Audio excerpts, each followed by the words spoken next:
Hello, I'm Simon Whistler. You're watching TopTenzNet, and in the video today we're looking at the 10 zombies that are different from the ones you see in the movies. Witches, werewolves, and vampires appear repeatedly in numerous works of fiction, with a number of historical inspirations for these fictional works. Similarly, zombies also keep showing up in popular culture, from Resident Evil to The Walking Dead. Yet, zombies have outside inspirations as well. This list features 10 such instances where historical people were alleged to have actually been zombies, or something depicted in some form of media turns out to have basically been a proto-zombie.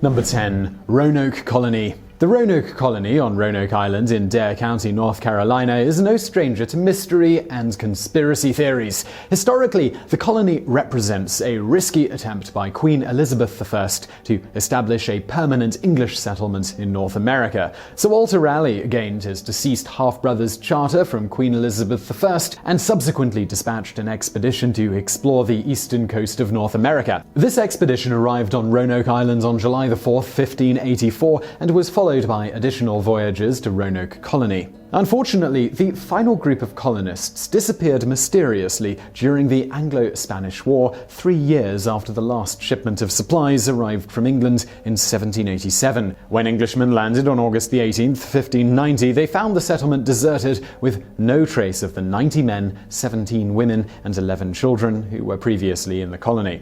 Nor did the sailors discover any signs of a struggle or a battle. They did, however, notice the word Croatoan carved into a post of the fort and crow carved into a nearby tree. This led them to conclude that the disappeared settlers must have moved to Croatoan Island. Threatening weather prevented a search of that island. As such, with the mystery never solved, the colonists' disappearance gave rise to the nickname the Lost Colony and a diverse list of hypotheses regarding what happened to them. These include integration with local tribes, loss at sea, starvation, destruction by the Spanish, and, well, yes, zombies. Well, sort of, at least according to Max Brooks's fictitious zombie survival guide. The book is presented in a manner intended to aid survivors of a zombie apocalypse that includes references to supposed real-life incidents of zombies in history, including, of course, Roanoke Colony.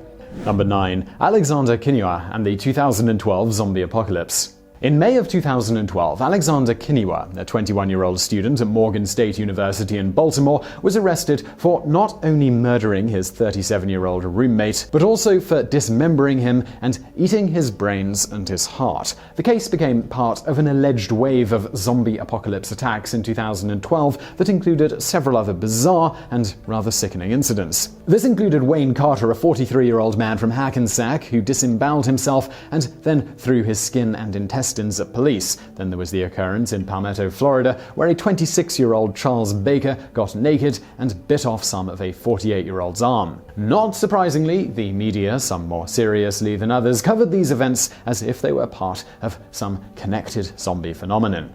Number 8. Baron Samedi. One of the original historical zombies is none other than Baron Samedi. Baron Samedi is one of the spirits of Haitian voodoo, specifically a lower of the dead and a lower of resurrection, hence the zombie connection here. One of his jobs is to ensure that all corpses rot in the ground to stop souls from being brought back as brainless zombies. Nevertheless, he himself is featured as the titular zombie in the famed second entry of the Nightmare Interactive board game series. He also appears as a playable character in other games of the series. In voodoo lore, he also has a wife named Maman Brigitte, who has been syncretized with the Irish Saint Bridget. The African slaves in Haiti syncretized the lower with Roman Catholic saints so as to appease their European masters, who otherwise prevented them from practicing their own religions.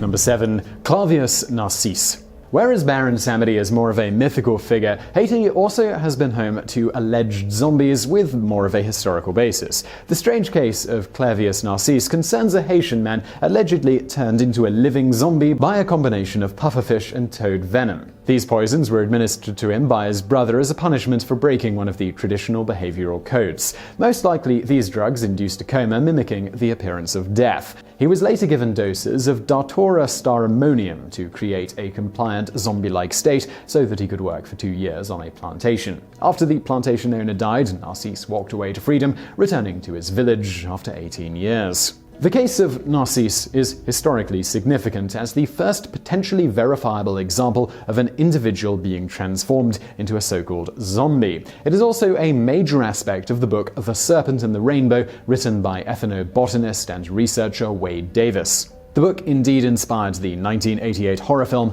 of the same name. Number 6. Other Haitian zombies. In 1997, the English medical journal The Lancet published a set of case studies detailing 3 reports of zombification in the island nation. One was around 30 years old when she died. 3 years later, she was seen walking around, and she was identified because of a unique facial scar. Then there is the story of the 26-year-old male whose grave was not watched over the first night, as is Haitian tradition. 19 months later, he showed up at a cockfight, alive and angry at his uncle for turning him into a zombie by not watching his grave. Number 5.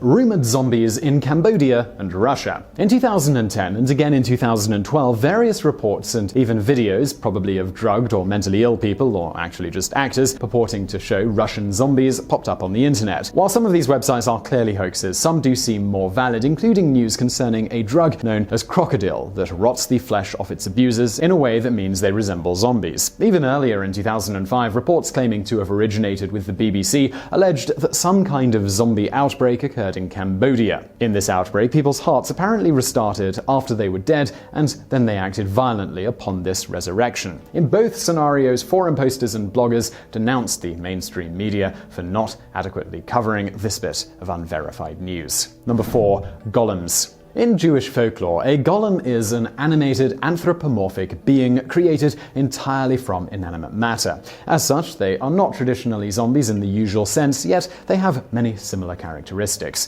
Moreover, although they are technically an example of a folkloric being, they have also been alleged to really exist in a few memorable historic instances. 3 notable examples are worthy of mentioning here. First, the oldest description of a golem by a historical figure is included in a tradition that's connected to Rabbi Elijah of Chelm. A Polish Kabbalist writing in 1630 to 1650 reported the creation of a golem by this rabbi, and then another rabbi, Jacob Emden, elaborated on the story in a book that was published in 1748. Second, the most famous golem narrative involves Judah Lo ben Bezalel, a 16th century rabbi of Prague, who reportedly created a golem to defend the Prague ghetto from anti-Semitic attacks and pogroms. Allegedly, some strictly Orthodox Jews actually do believe that this particular rabbi did in fact create a golem. At least one rabbi writing in the 20th century even claimed to have seen the Prague golem's remains. Finally, the Vilna Gaon said that he once began to create a person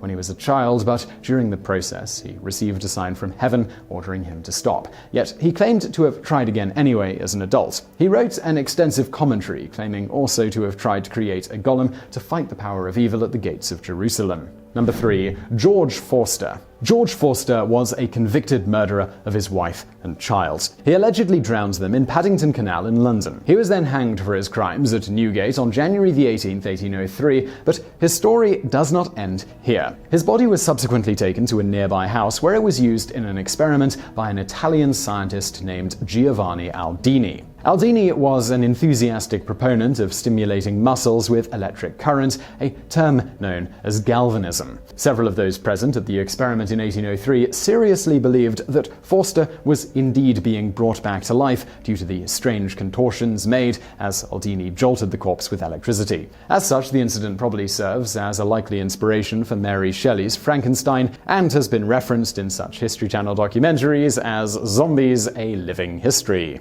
Number 2. Miami Cannibal Attack. On May 26, 2012, a nude Rudy Eugene assaulted Ronald Poppo in Miami, Florida. After accusing Poppo of Bible theft, Eugene beat Poppo unconscious, removed his pants, and proceeded to bite off most of his face above the beard, including his left eye, leaving him blind in both eyes. The shocking attack, which received worldwide media coverage that frequently tossed around the Z word, ended when Eugene was fatally shot by a Miami police officer. Eugene has since been nicknamed the Miami Zombie. Number 1. Various victims of Jeffrey Dahmer. Finally, we come to one of the most bizarre episodes in American history. Jeffrey Dahmer, an American serial killer and sex offender, murdered at least 17 men and boys between 1978 and 1991. His abuse of these victims not only included cannibalism, but also his theory that he could turn his victims into submissive zombie lovers by drilling holes in their skulls and injecting hydrochloric acid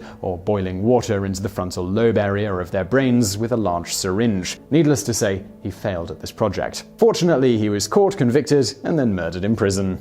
So I really hope you enjoyed that video, and don't forget to subscribe to this channel for brand new videos every day of the week. Also, I've got another channel, it's called Biographics. It's biographies of notable people from the present day, as well as history from Elon Musk to Osama bin Laden. You can check it out through the icon on the screen now. But if you want something else to watch right now, why not check out another TopTenz video or a Biographics video over there on the right. And as always, thank you for watching.